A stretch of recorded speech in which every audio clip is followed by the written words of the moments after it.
Muy, pero muy bienvenidos a un estudio en la Palabra de Dios, con el propósito de compartir con usted el mensaje de la cruz de Cristo Jesús. Le presentamos un estudio en la Palabra de Dios. Es un estudio semanal que le ayudará a entender quién es Jesús y lo que Él hizo en la cruz para darle una vida victoriosa y abundante. La explicación versículo por versículo de la Biblia fortalecerá su fe en Cristo y la cruz con nuestro amado pastor evangelista Jimmy Swaggart. Le invito a sintonizar por la hora entera a este interesante y único estudio. Vamos ahora a escuchar a nuestro amado pastor evangelista Jimmy Swaggart en este estudio bíblico. Gloria a Dios, aleluya. Qué gran privilegio es estar con ustedes esta noche, reuniéndonos alrededor de la palabra de Dios. La palabra de Dios es un faro de luz, es lámpara a mis pies y lumbrero a mi camino, dijo el salmista. Como ustedes saben, amados hermanos, estamos estudiando el libro de Gálatas, pero desde la semana pasada el Señor me guió a dar un estudio sobre el capítulo 6 de Romanos para tener un trasfondo por nuestro estudio en Gálatas y las demás epístolas de Pablo. Y para ayudarnos en nuestro estudio esta noche, creo que vamos a leer capítulo 6 de Romanos, versículos 3 a 5. Tenga la bondad de abrir su Biblia conmigo y vamos a leer en el capítulo 6, versículos 3 a 5. El Espíritu Santo nos da un interrogante y habla por medio de Pablo diciendo: ¿O no sabéis que todos los que somos bautizados en Cristo Jesús somos bautizados en su muerte? Porque somos sepultados juntamente con Él por medio del bautismo para muerte, para que como Cristo resucitó de los muertos por la gloria del Padre, así también nosotros andemos en novedad de vida. Porque si fuimos plantados juntamente en Él, a la semejanza de su muerte, así también lo seremos en la semejanza de su resurrección. Así dice Romanos 6, versículos 3 a 5. Oremos.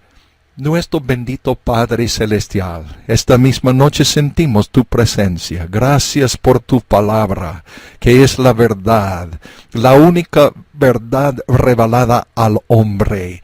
No es una entre muchas, sino la verdad misma. Y sabemos que la verdad es una persona, el Señor Jesucristo. Y nosotros nos acercamos a ti por medio de Él. Y te rogamos que tú, Señor, nos unges con el Espíritu Santo, unge a los oídos de los oyentes para que captan y entiendan tu gran plan de redención, este nuevo convenio, el mensaje de la cruz. Y unge a tu siervo con tu bendito Espíritu, y te rogamos todo en el precioso santo nombre de Cristo Jesús. Amén. Primeramente, que quede en claro: Pablo no se refiere al bautismo en agua en esta porción bíblica que acabamos de leer, sino más bien en la crucifixión de Cristo y a nosotros bautizados en su muerte, sepultados con Él y resucitados con Él en novedad de vida. Todo se logra a través de nuestra fe en Cristo y lo que Él hizo por nosotros en la cruz. Muchos creyentes hablan acerca de la vida de resurrección, pero la mayoría de las veces hacen caso omiso de la cruz.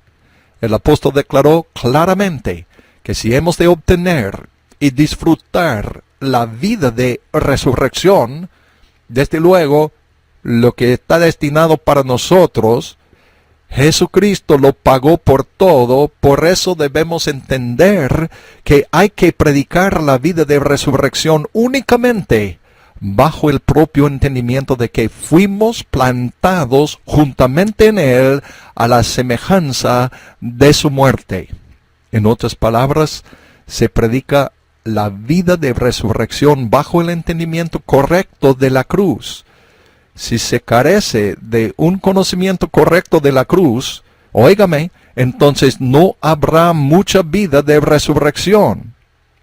Entiéndame, si no tenemos un conocimiento correcto, un entendimiento correcto de la cruz, entonces toda nuestra vida va a salir chueco, o sea, torcida. Yo sé que esta es una declaración bien fuerte, pero voy a explicarlo. Primeramente, algunas personas piensan que esta declaración de Pablo significa que hemos de sufrir por Cristo. No, 1000 veces que no. Eso no es lo que significa. La participación de sus padecimientos significa que debemos de adquirir todos los beneficios de esos padecimientos, o sea, los de la cruz. Cristo no fue a la cruz por los ángeles, o por la deidad, o por sí mismo, sino únicamente por usted y por mí. Él pagó un terrible precio por todo lo que nosotros tenemos. Y es lógico que Él quiere que tengamos todo lo que equivale al precio que Él pagó. Yo nada más participo de sus padecimientos al aceptar lo que Él hizo en la cruz por mí y permanecer en ello cada día. Como Él dijo en Lucas 9:23, si alguien quiere venir en pos de mí, niégase a sí mismo, toma su cruz a diario y sígame. Es el insulto del orden más alto a nuestro Señor, oígame, cuando se toma en cuenta el gran precio que Él pagó por nosotros, que incluye todo lo que necesitamos. Si desperdiciamos esta oportunidad, ¿cómo se sentiría usted? Si se ha esforzado mucho para construir a su hijo o hija una casa bonita, completa con las mejores comodidades, y en vez de irse a vivir en esa casa bonita, ellos arman una carpa a una corta distancia de la casa y se van a vivir allí. Estoy seguro que a usted no le va a gustar. Y sin lugar a dudas, al Señor tampoco. No le gusta que desperdiciemos todo lo que Él hizo por nosotros. ¿Me explico? Yo soy creado en conformidad a su muerte cuando exhibo fe en lo que Él hizo por mí y fe en nada más que eso. En otras palabras, tengo que conformarme a su muerte. Y hay que quedar claro que todo lo que recibo del Señor proviene exclusivamente de la fuente que es Cristo y del medio, el único medio, que es la cruz. Amados hermanos, la palabra conformidad es sumorphos en el griego, que significa en semejanza a. Mi vida tiene que estar en semejanza a lo que Él hizo en la cruz por mí, lo que proporcionará todo lo que necesito. Yo he enseñado sobre esto la semana pasada, pero quiero explicarlo más al fondo. Por eso cuando el Señor me habló aquel día al cual yo me refirió allá en 1992 y dijo, no me busques tanto por lo que yo puedo hacer, sino por quien yo soy, supe que a lo que Él se refería, aunque me llevó años para saberlo. Yo siempre he tenido una vida de oración sólida. Pero ahora el Señor me estaba diciendo que me dedicara mucho más a la oración. Realmente es un régimen que continúo hasta hoy día. Hace un poco, más de 10 años, formamos un pequeño grupo que nos reuníamos a las 10 de la mañana y a las 6:30 de la tarde, con excepción de los miércoles y los domingos por la noche, que son las horas del culto. Durante esas ocasiones, el Señor se manifestaba en mí con poder, acercándome cada vez más a Él. Y sin embargo, al mismo tiempo, no había contestación en cuanto a aquello que buscaba con tantas ansias.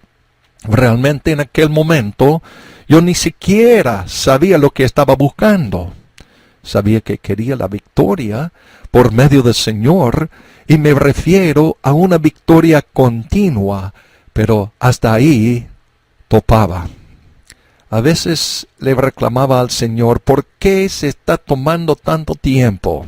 He compartido con ustedes esta pregunta la semana pasada, pero para hacer un repaso a grandes rasgos, Él me dijo, Isaías 28:10, porque mandamiento tras mandamiento, mandato sobre mandato, renglón tras renglón, línea sobre línea, un poquito allí, un poquito allá. Al principio yo no comprendía bien lo que el Señor me estaba diciendo, y en particular considerando que Él estaba empleando este pasaje poco conocido de Isaías. Me llevó varios años llegar al conocimiento de lo que Él realmente me quería dar a entender.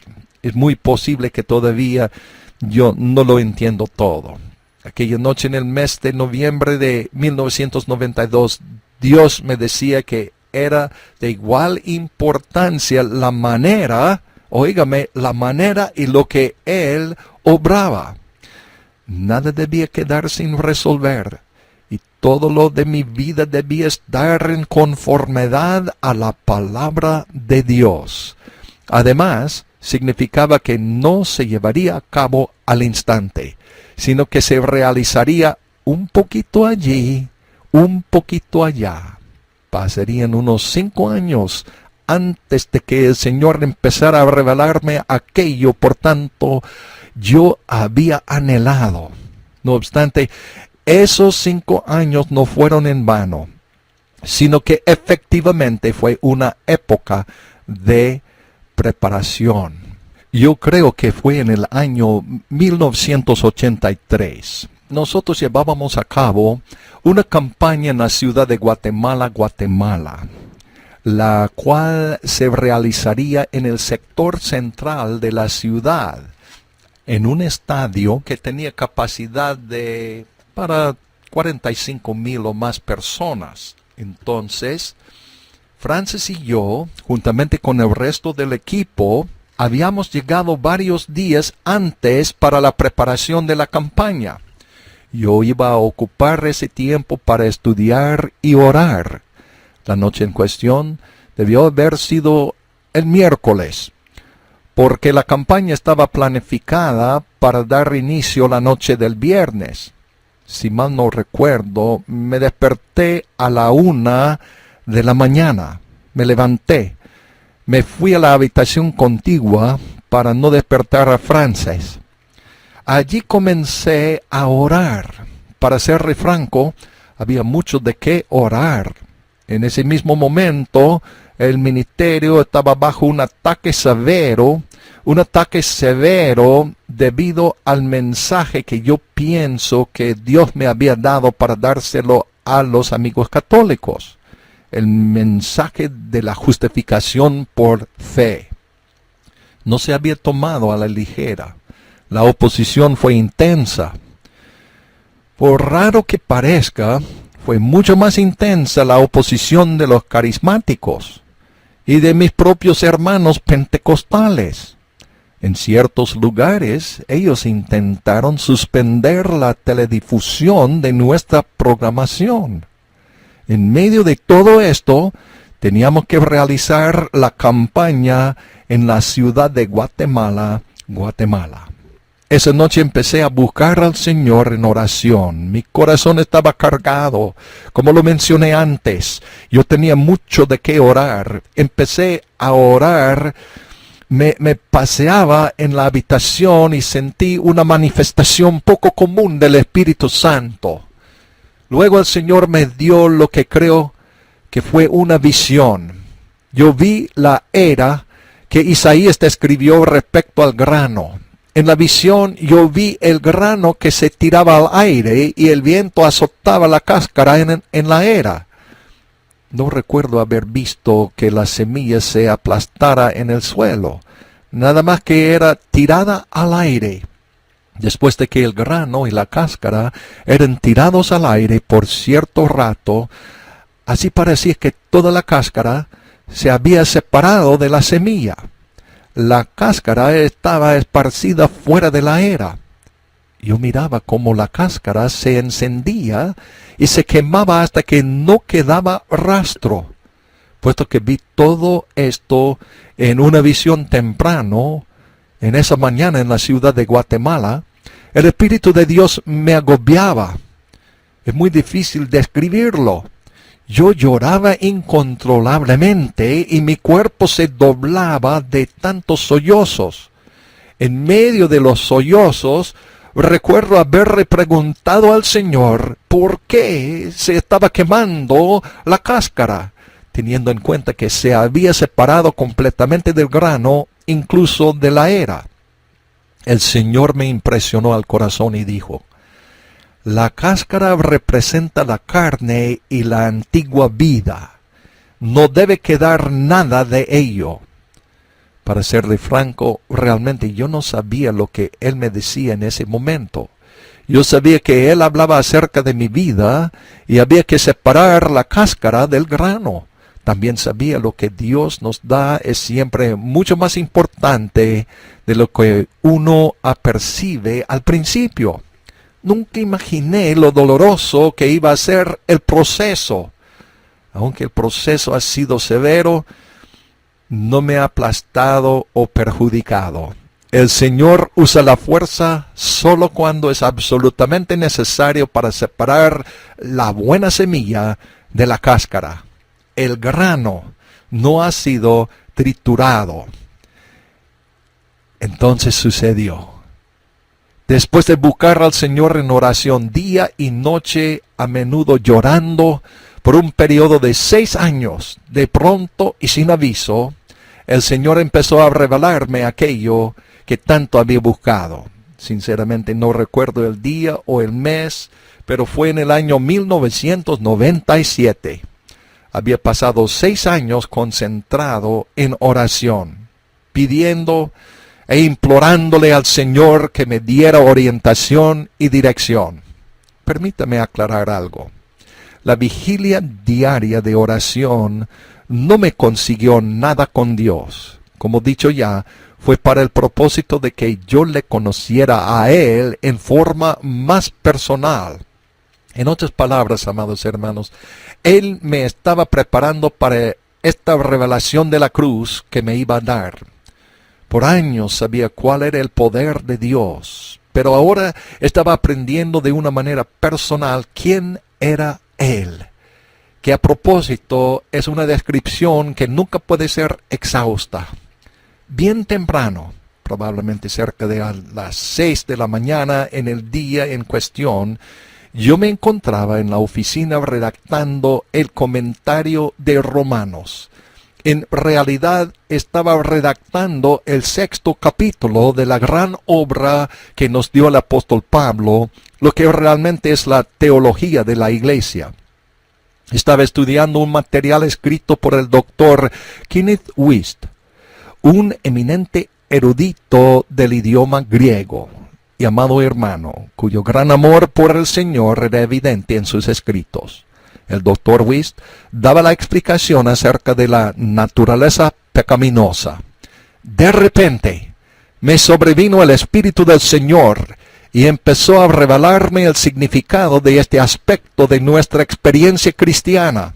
Óigame, en un momento lo vi y lo vi claramente. Recuerdo haberle levantado del escritorio y andaba y venía por la oficina, las lágrimas me rodaban en las mejillas. Entonces el Señor me habló y dijo: ¿me has preguntado acerca de la causa de tu problema? Es la naturaleza pecaminosa y tu falta de entendimiento en cuanto a cómo obra y cómo se debe controlar. Por raro que parezca, aunque el Señor me dio esta información que era la respuesta a tantas preguntas, aún así, en ese momento, Él no me dijo cómo controlar la naturaleza pecaminosa. Él nada más me dijo que era lo que constituía mi problema lo que es también el problema de todos los creyentes en el mundo que no tienen el conocimiento en cuanto a lo que el Señor le dio a Pablo y lo que Pablo nos dio a nosotros. Es el 6º capítulo de Romanos que trata este tema de gran importancia, lo que enseguida explicaré en gran parte. Incontables veces había buscado seriamente al Señor en oración, preguntándole cómo podía obtener la ayuda del Espíritu Santo para la obra del Señor. Pero no tenía su ayuda en cuanto a la victoria sobre el mundo, la carne y el diablo. En mi corazón sabía que así no era la manera que yo debiera ser. Pero en ese momento no sabía cómo alcanzar la victoria perpetua. Siempre he tenido una vida de oración sólida y he hecho todo lo posible para resolver el problema mediante la oración, como les he dicho. No cabe duda que he sido bendecido enormemente en las vigilias de oración, lo cual se continúa hasta hoy en día y se continuará siempre, pero no había conseguido la victoria que tanto anhelaba. Por un periodo de tiempo oraba todos los días por 1 hora, pero luego llegué al punto en que me levantaba en medio de la noche y oraba otra hora. El motivo por el cual lo hacía era porque no sabía qué más hacer. Yo estaba luchando por mi propia vida. El dolor es incluso más intenso, más de lo que las palabras pueden expresar. Cuando el fracaso es evidente a todos y a la iglesia, y me refiero al mundo eclesiástico en general, cuando ellos alegan que uno está mintiendo sobre su vida de oración y hasta recurren a hacer chistes sobre la situación a costa de uno. Por favor, escucha con cuidado las siguientes palabras que les voy a dar. Cuando uno está decaído y no se puede defenderse, e independientemente del que quiera atacarle, no solamente no son amonestados, sino que se les celebra, entonces uno descubre cuántos verdaderos cristianos existen. Desgraciadamente no existen muchos. Si no se tiene un buen entendimiento de la naturaleza pecaminosa, entonces no podrá controlarla. Y por eso las obras de la carne se manifestarán en su vida. Y lamentablemente esto es lo que está sucediendo en la vida de muchos, si no la mayoría de los cristianos. No importa quién sea, ya sea el pastor de la iglesia más grande del mundo, o el evangelista que atrae a la gran muchedumbre a sus concurrencias. Si dicha persona no tiene un entendimiento de la cruz con respecto a la santificación, entonces efectivamente las obras de la carne se manifestarán de alguna forma en la vida de estas personas. Es inevitable.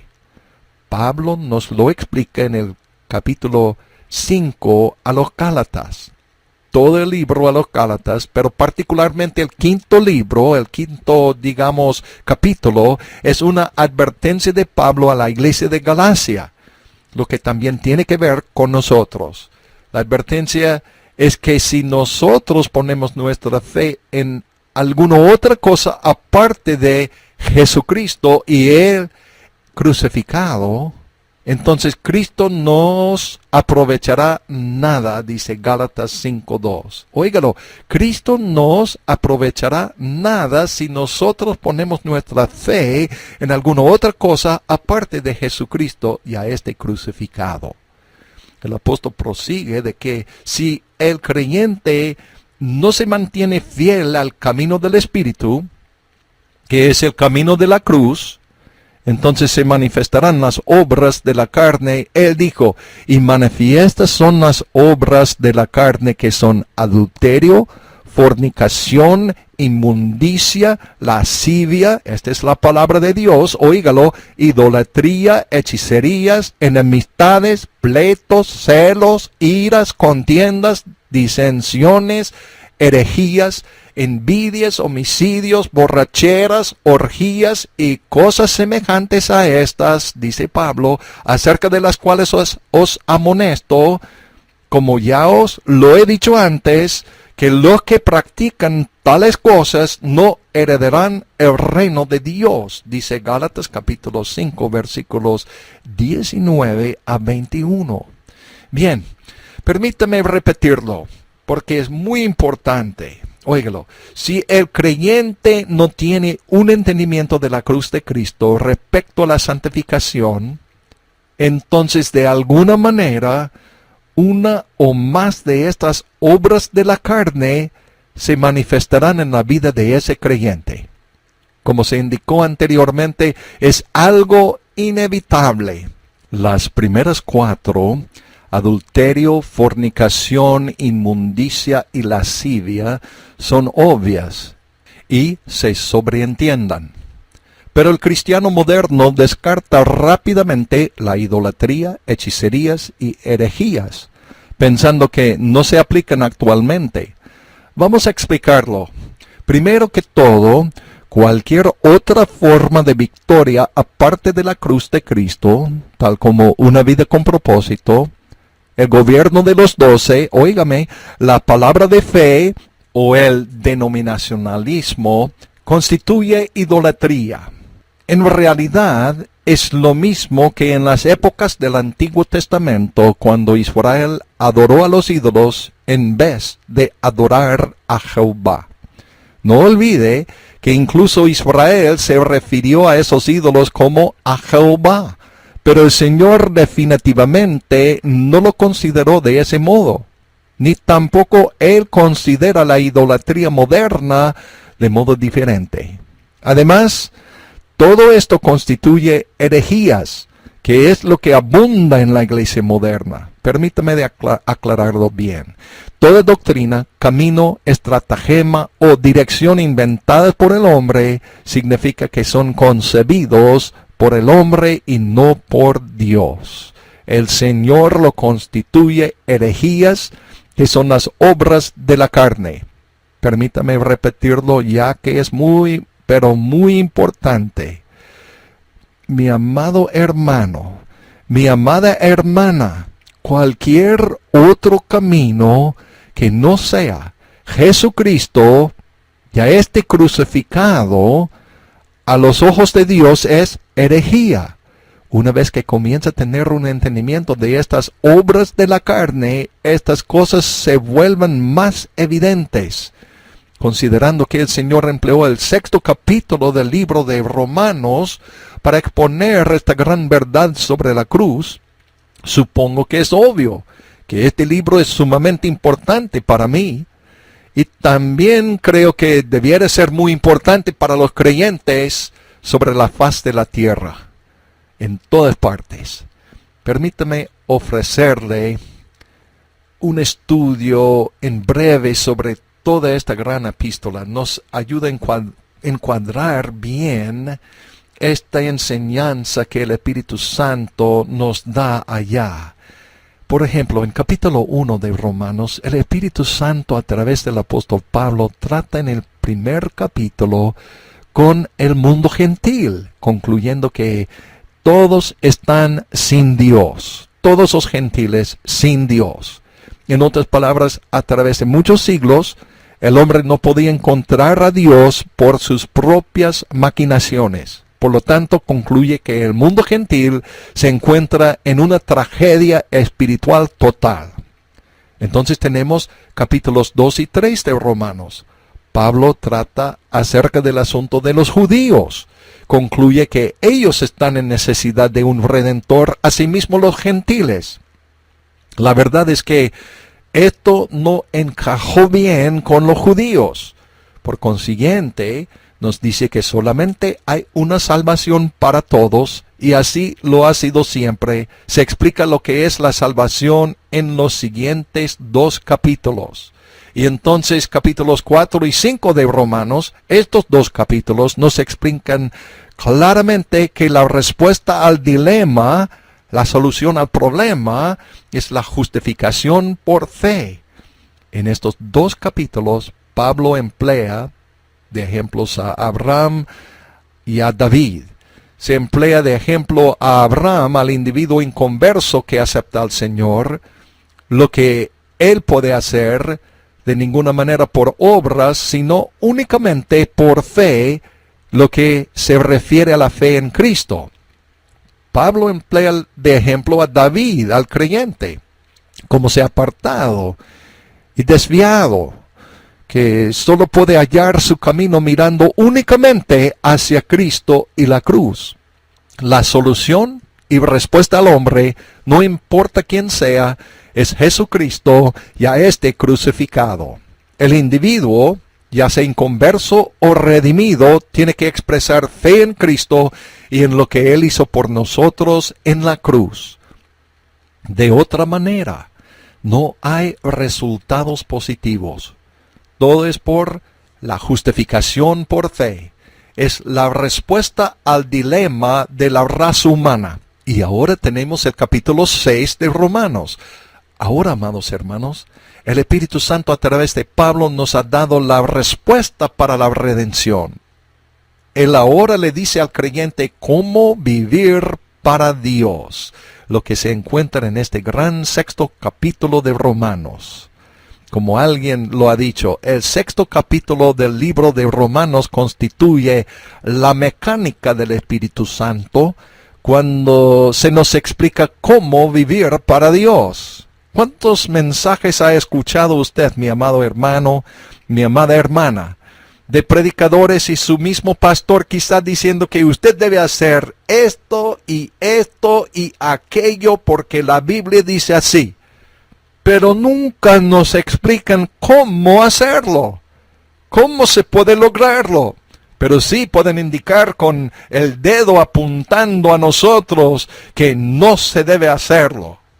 Muy bien, pero por favor explícame cómo hacer lo que yo debo hacer. Esto es precisamente porque el Espíritu Santo nos dio el capítulo 6 de Romanos. Gloria a Dios. Si el creyente no comprende el sexto capítulo de Romanos, entonces él simplemente no sabe cómo vivir para el Señor. Ese creyente va a intentar un montón de cosas y va a fracasar. Yo lo garantizo. ¡Qué garantía!, ¿no? Sí, yo lo garantizo que si usted va a ir por cualquier otro camino que la cruz de Cristo Jesús, entonces usted va a sufrir un fracaso en su vida, y no solamente uno, sino muchos, porque su fe está en otro objeto además de la cruz de Jesús, o ajeno a la cruz de Jesús, o fuera de la cruz de Jesús, o aparte de la cruz de Jesús. Su fe tiene que estar, mi amado hermano, mi hermana, exclusivamente en la cruz de Cristo Jesús, esa obra terminada que Él realizó allá y es suficiente para cada una de nuestras necesidades y suficiente para darte la victoria en tu propia vida. Y el creyente que tiene su fe en otra cosa, aunque él siga siendo cristiano, pero si no tiene un entendimiento de este capítulo 6 de Romanos, entonces definitivamente no podrá andar en victoria. Lo que significa que no se realiza la vida en abundancia que Cristo nos prometió. Es indisputable que el creyente en el mundo tenga vida en abundancia. No obstante, muy pocos realmente disfrutan la vida en abundancia. Y es porque ellos no tienen un entendimiento del sexto capítulo de Romanos. Ahora bien, vamos a pasar al capítulo 7 de Romanos, a grandes rasgos. Si no se tiene un conocimiento del capítulo 6 de Romanos, óigame bien, entonces está obligado a repetir el capítulo 7. Desgraciadamente, el capítulo 7 es donde radica la mayoría de la iglesia moderna. Sin embargo, no tiene que ser así.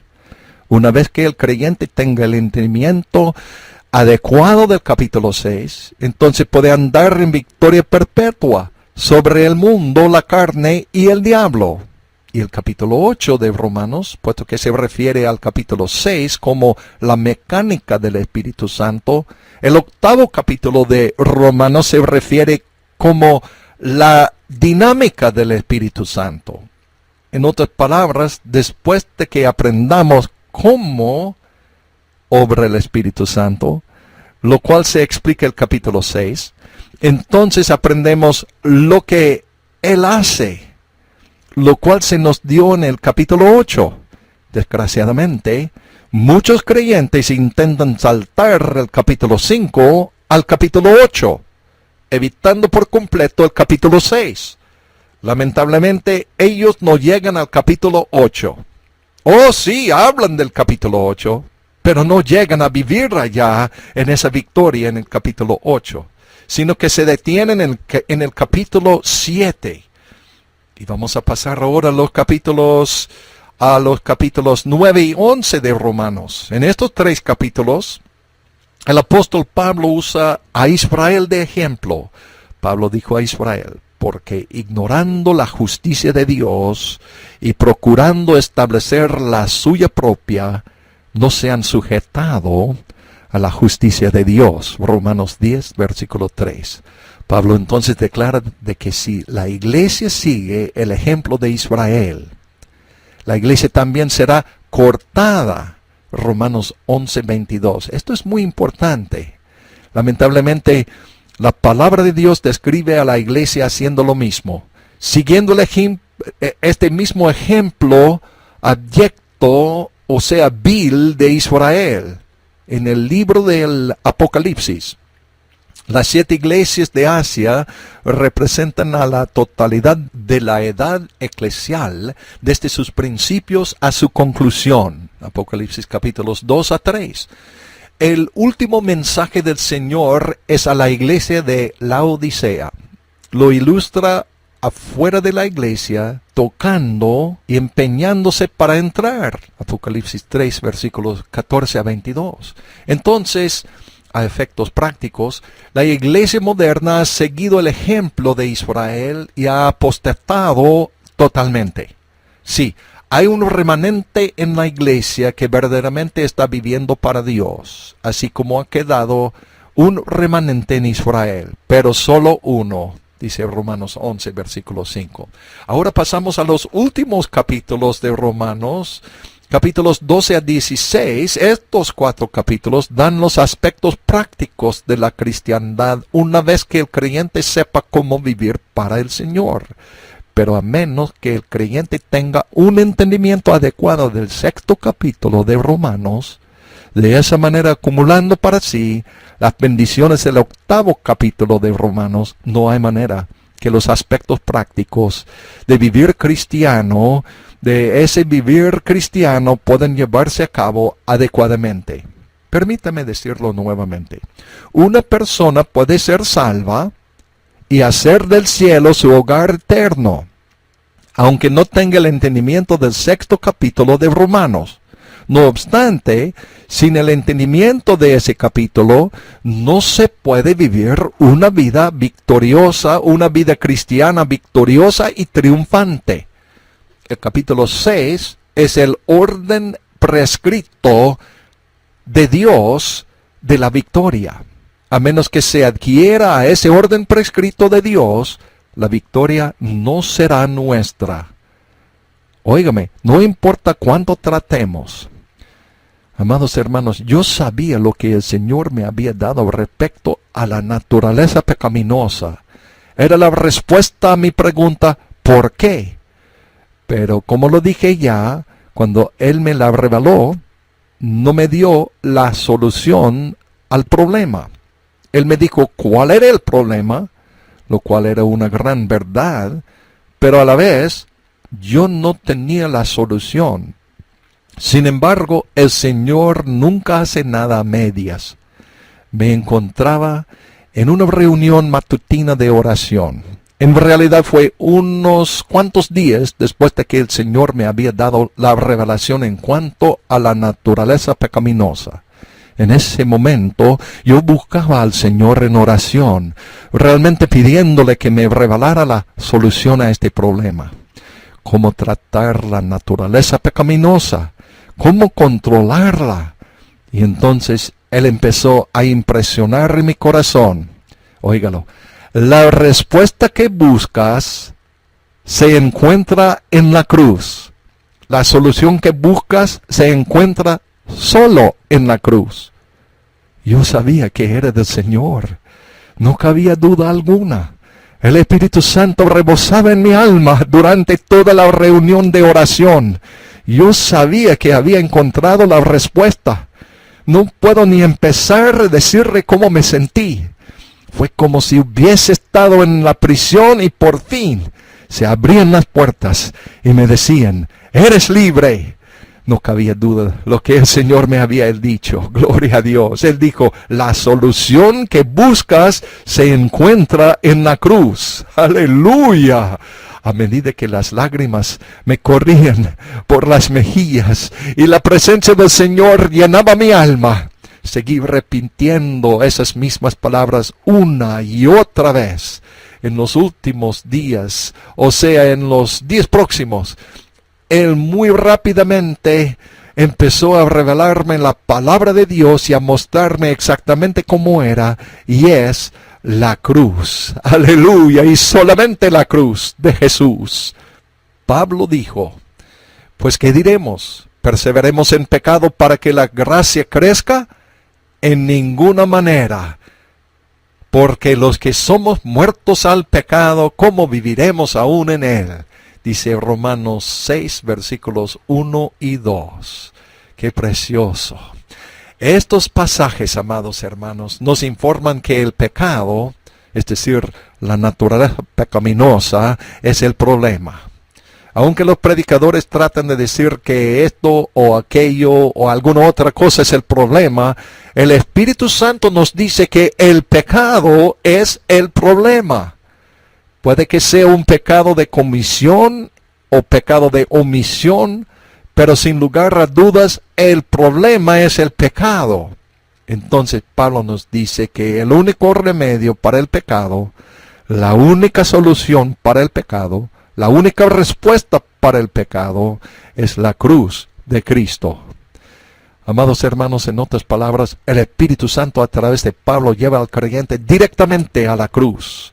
Acuérdese que Pablo no le está hablando a los incrédulos, sino a los creyentes.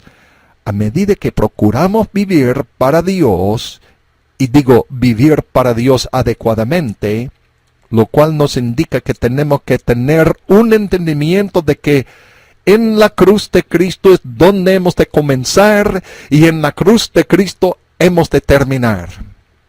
No existe nada después de la cruz de Cristo porque no hay necesidad de nada más después de la cruz de Cristo. Aleluya, me siento la presencia del Señor. Pablo dijo, ¿o no sabéis que todos los que somos bautizados en Cristo Jesús somos bautizados en su muerte? Porque somos sepultados juntamente con Él por medio del bautismo para muerte, para que como Cristo resucitó de los muertos por la gloria del Padre, así también nosotros andemos en novedad de vida. Porque si fuimos plantados juntamente con Él a la semejanza de su muerte, así también lo seremos a la semejanza de su resurrección. Así dice Romanos 6, versículos 3 a 5. Ahora examinemos estos mismos pasajes, gloria a Dios, del estudio de la Biblia de estudio del expositor. Allá las notas del comentario vamos a leer junto con esta porción bíblica. Dice así, ¿o no sabéis que todos los que somos bautizados en Cristo Jesús? Y la nota del comentario dice, claramente dice que el bautismo es en Cristo y no en agua. ¿Somos bautizados en su muerte? Cuando Cristo murió en la cruz, en la mente de Dios, nosotros morimos con Él. En otras palabras, Él se hizo nuestro sustituto. Y nuestra identificación con Él en su muerte nos da todos los beneficios por los cuales Él murió. La idea es que Él lo hizo todo por nosotros. Y sigue la Escritura, porque somos sepultados juntamente con Él por medio del bautismo para muerte. No solo morimos con Él, sino que también fuimos sepultados con Él, lo que significa que todo pecado y transgresión del pasado fueron sepultados. Cuando ellos lo pusieron a él en la tumba, también pusieron todos nuestros pecados en esa tumba. Para que como Cristo resucitó de los muertos por la gloria del Padre, así también nosotros andemos en novedad de vida. Morimos con Él, fuimos sepultados con Él, y su resurrección fue nuestra resurrección a novedad de vida.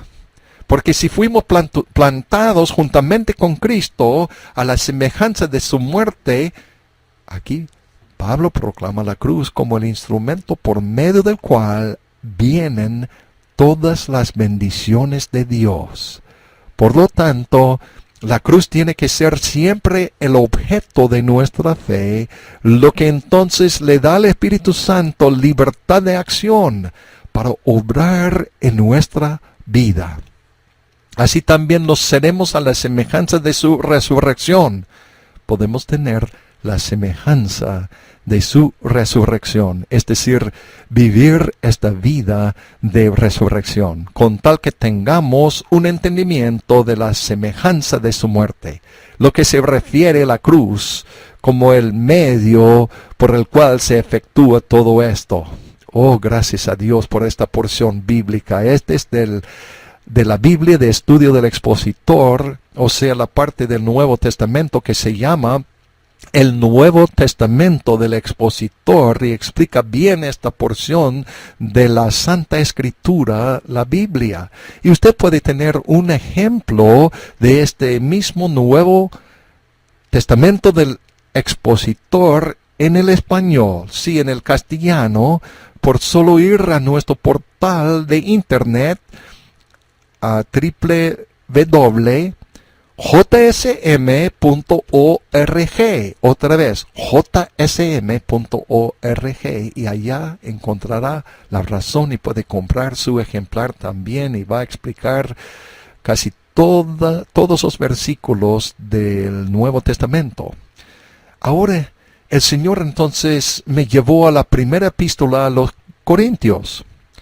Pablo dice ahí: porque no me envió Cristo a bautizar, nos manifiesta una verdad cardinal, sino a predicar el Evangelio, la manera en que se puede ser salvo del pecado. No en sabiduría de palabras, el intelectualismo no es el Evangelio, para que no sea hecha vana la cruz de Cristo. Nos dice de manera muy clara que la cruz de Cristo siempre tiene que ser el énfasis del mensaje, porque la palabra en el griego logos se traduce como el mensaje de la palabra. De la cruz es locura a los que se pierdan. Los inconversos no disciernan lo espiritual, pero eso no importa.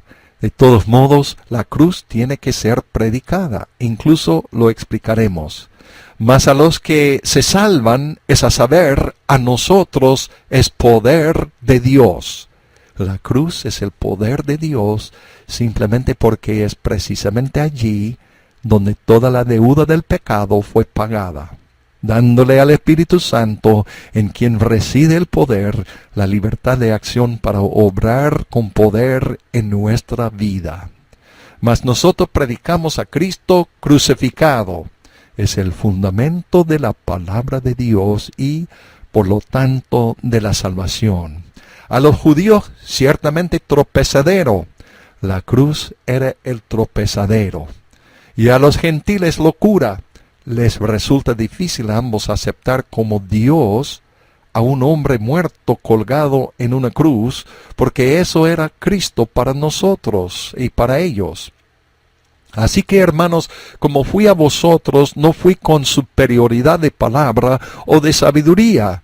Significa que Pablo no dependía de las habilidades oratorias, ni tampoco ahondaba en la filosofía, que era lo que estaba en furor en esa época, para anunciaros el testimonio de Dios, que es Cristo, y a este crucificado, porque no me propuse saber algo entre vosotros con propósito e intención, Pablo no recurrió al conocimiento o a la filosofía del mundo con respecto a la predicación del Evangelio, sino a Jesucristo y a este crucificado. Solo este, es el mensaje que salvará al pecador, libertará al cautivo y dará al creyente la victoria perpetua. Pablo también dijo, más lejos esté de mí gloriarme, o sea, jactarme, sino en la cruz de nuestro Señor Jesucristo. Lo que los opositores de Pablo buscaban escapar a precio de la insinceridad fue la única base sobre la cual el apóstol podía gloriarse, por el cual el mundo me es crucificado a mí y yo al mundo. La única manera en que podemos vencer al mundo, amados hermanos, y digo la única manera, es por medio de poner nuestra fe exclusivamente en la cruz de Cristo y por medio de mantenerla allí, conforme a Gálatas 6, versículo 14. Viendo todo esto, amados hermanos, yo empecé a entender que la historia de la Biblia en su totalidad es la historia de Jesucristo y a este crucificado. Después de su resurrección, sus discípulos aún no creían que Él había resucitado de entre los muertos. Él se les apareció de repente a 2 de sus discípulos cuando ellos estaban de camino a Emaús. Los discípulos no reconocieron quién era Él. Ellos creyeron que Él era nada más que un peregrino. La Escritura dice, óigalo, y les dijo, ¿qué pláticas son estas que tratáis entre vosotros andando y estáis tristes? Lucas 24, versículo 17. Ellos empezaron a relatarle todo lo que les había sucedido recientemente. Entonces él les dijo, oh insensatos y tardos de corazón para creer todo lo que los profetas han dicho. ¿No era necesario que el Cristo padeciera estas cosas y que entrara en su gloria? Y comenzando desde Moisés y de todos los profetas, él les declaraba en todas las escrituras lo que de él decían. Lucas 24, versículos 25 a 27. Mis amados oyentes, la cruz de Cristo es el principio fundamental de toda doctrina bíblica. Es el fundamento porque es el primer principio de la redención, creada en la mente de Dios, incluso desde antes de la fundación del mundo. 1 Pedro, capítulo 1, versículos 18 a 20. Significa que toda doctrina tiene que edificarse en el fundamento de Cristo y de la cruz, o de otro modo será errónea. Y ese es el problema precisamente de la iglesia moderna, pues está edificando doctrinas sobre otros fundamentos. Pablo trató esto diciendo, conforme a la gracia de Dios que me ha sido dada, yo como perito arquitecto, en esencia Pablo bajo Cristo fundó la iglesia, puse el fundamento, Jesucristo, y a este crucificado, y otro edifica encima. Se refiere a todos los predicadores subsecuentes a partir de ese entonces, hasta este mismo momento, y han edificado sobre este fundamento. Empero cada uno vea cómo sobreedifica. Todos deben predicar la misma doctrina que Pablo predicó, en esencia Jesucristo y a este crucificado.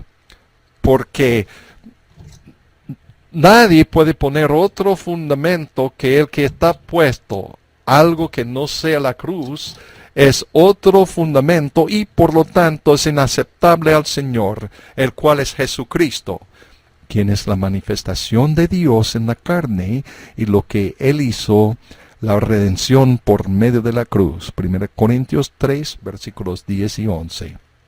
Amados hermanos, en 1 Corintios 1:17, que acabamos de citar desde el Nuevo Testamento del expositor, el Espíritu Santo a través del apóstol nos dice exactamente lo que es el Evangelio. Para ser breve, es la cruz de Cristo. Como me dijo nuestro Señor, la respuesta que buscas se encuentra en la cruz. Efectivamente, él dijo, en la cruz y solo en la cruz. Después de que el Espíritu del Señor me dijo eso, y después de que el Señor me dio la solución en cuanto a la naturaleza pecaminosa, por algunos días me estuve preguntando cómo el Espíritu Santo intervino en todo esto. Y desde luego, yo sabía lo que Él había hecho, y en gran manera, pero no sabía exactamente cómo. Poco tiempo después sabría exactamente el papel que Él desempeña, lo que comprueba ser una revelación de proporciones sobresalientes. El Señor, de hecho, me había impresionado en el corazón en el mes de marzo de 1988, diciéndome, te mostraré cosas sobre el Espíritu Santo que aún no conoces. La revelación que me dio respecto al Espíritu Santo, es decir, como Él obra en nuestro corazón y vida con respecto a la cruz, era el cumplimiento de esa promesa. Sin embargo, esa revelación abarca una amplia información que yo estoy dedicando en estos estudios semanales sobre un estudio en la palabra de Dios.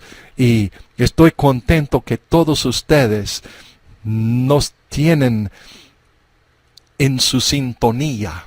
Muchos colaboradores hispanoparlantes nos han solicitado la Biblia de estudio del expositor en español, a la cual hemos respondido.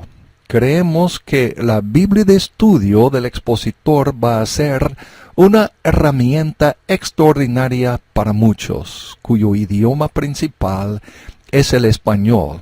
No hay nada más importante que la palabra de Dios respecto a las personas, e independientemente de quién sea, no hay nada más importante que un adecuado entendimiento de la palabra de Dios. Creemos que no hay otra Biblia de estudio en el mundo que sea más instructiva y útil que la Biblia de estudio del expositor. Por consiguiente, nos sentimos muy honrados de presentar la nueva edición castellana del Nuevo Testamento del expositor, que es la porción del Nuevo Testamento de la Biblia de estudio del expositor, a todos nuestros amigos hispanos. Hemos leído porciones de este Nuevo Testamento del expositor durante este programa, un estudio en la palabra de Dios. Y usted puede tener su ejemplar con solo ir a nuestro portal de internet o por llamar por el número al finalizar este programa. Y nuestro portal, recuerda, es jsm.org. Otra vez, jsm.org. Y es de mucha bendición para mí, amados hermanos, pasar estos momentos con ustedes, y yo espero que han sido de bendición para usted también. Que Dios los bendiga. Los amamos en Cristo Jesús. Hasta la próxima.